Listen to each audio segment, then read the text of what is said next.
Hi అండి అందరికీ welcome to my channel. ఈరోజు జ్యూసీగా ఎంతో టేస్టీగా ఉండే రవ్వ లడ్డు రెసిపీని చూపించబోతున్నాను. ఒక బౌల్ తీసుకొని ఈ బౌల్లో 2 గ్లాసుల బొంబాయి రవ్వను తీసుకోవాలి. అదేనండి ఉప్మా రవ్వ. నెక్స్ట్ స్టవ్ మీద ఒక కడాయి పెట్టుకొని కొంచెం అందులో నెయ్యి వేసుకుందాం. కొన్ని జీడిపప్పులు కిస్మిస్లు ఇందులో వేసుకోవాలి. వీటిని కాసేపు వేయించుకోవాలి. ఇలా గోల్డెన్ బ్రౌన్ కలర్ వచ్చేంత వరకు వేయించుకోవాలి. వీటిని ఒక బౌల్లోకి తీసుకోవాలి. ఇప్పుడు ఇదే ప్యాన్లో కొంచెం నెయ్యి వేసుకొని ఈ ఉప్మా రవ్వని ఈ కడాయిలో వేసుకోవాలి. ఈ రవ్వను కాసేపు ఇలా వేయించుకోవాలి. కమ్మటి వాసన వచ్చేంత వరకు వేయించుకోవాలి.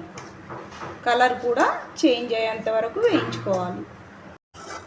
ఈ విధంగా గోల్డెన్ బ్రౌన్ కలర్ వచ్చేంత వరకు వేయించుకొని పక్కకు తీసేసుకోవాలి.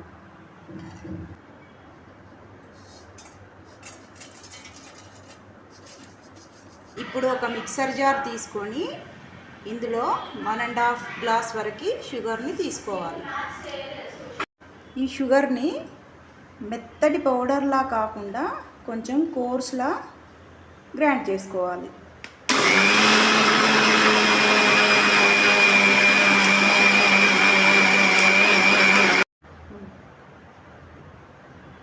మనం గ్రైండ్ చేసుకున్న షుగర్ పౌడర్ని ఈ బౌల్లో వేసుకోవాలి. కొంచెం యాలకుల పౌడర్ వేసుకోవాలి.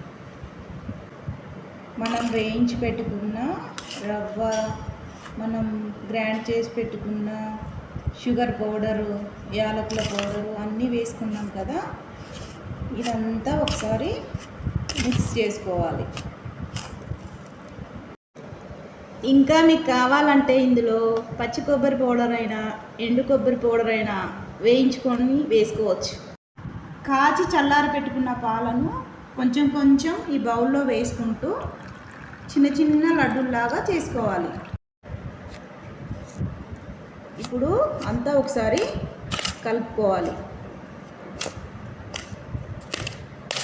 ఇలా పిండిని చూసుకుంటూ కొంచెం కొంచెం పాలు పోసుకొని కలుపుకోవాలి.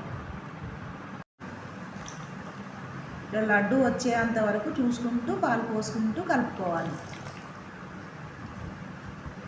ఈ విధంగా ఇట్లా లడ్డు వచ్చేంత వరకు చూసుకుంటూ పాలు పోసుకుంటూ కలుపుకోవాలి.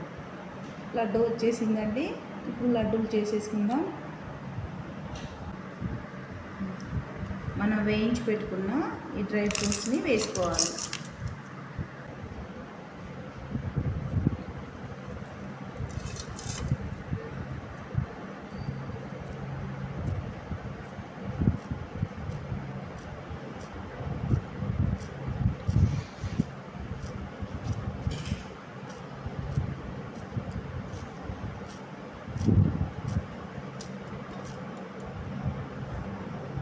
ఈ విధంగా రౌండ్గా చిన్న చిన్న లడ్డూలు చేసి పక్కన పెట్టుకోవాలి.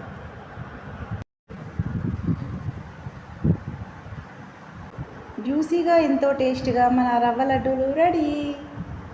గణేష్ నవరాత్రి ఉత్సవాలు వస్తున్నాయి కదండి. ఈ లడ్డూలను ప్రసాదంగా తీసుకెళ్తే చాలా బాగుంటుందండి. Please subscribe, like and share.